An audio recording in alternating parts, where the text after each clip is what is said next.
ఒక ఫోటోగ్రాఫర్ గా మీకు ఒక విషయం క్లారిటీగా చెప్పాలండి.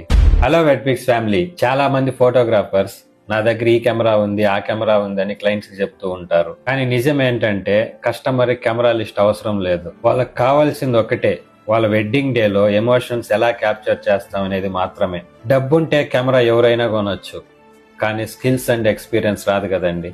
ఎందుకు ఆ మాట అంటున్నానంటే, నా దగ్గర వచ్చే చాలా మంది కస్టమర్స్ ఆ ఒకటే ప్రశ్న అడుగుతారు, ఆ ఫోటోగ్రాఫర్ ఏ కెమెరా వాడతారో చెప్పారు, మీరు ఏ కెమెరా వాడతారో చెప్తారా అని. అప్పుడు నేను ఒకటే చెప్తానండి, మీకు కావాల్సింది కెమెరా కాదు, మా వర్క్ చూడండి అని. మా వర్క్ మీకు నచ్చితేనే మాకు వర్క్ ఇవ్వండి. ఎందుకంటే కెమెరా నేమ్ చెప్పడం వల్ల వర్క్ రాదు. అదే వర్క్ వాళ్ళ దగ్గర ఉండి ఉంటే నా దగ్గరికి వచ్చేవారు కాదు. నా దగ్గర కూడా లేటెస్ట్ కెమెరాస్ ఉన్నాయి, కానీ నేను ఎప్పుడూ నా కస్టమర్కి కెమెరా గురించి కాదు, నా వర్క్ మాత్రమే చూపిస్తాను. అదే నా ఐడెంటిటీ. మీకు ఒకటి చెప్పనా, పని చేసేవాడు ముఖ్యం కానీ ఎక్విప్మెంట్స్ కాదని.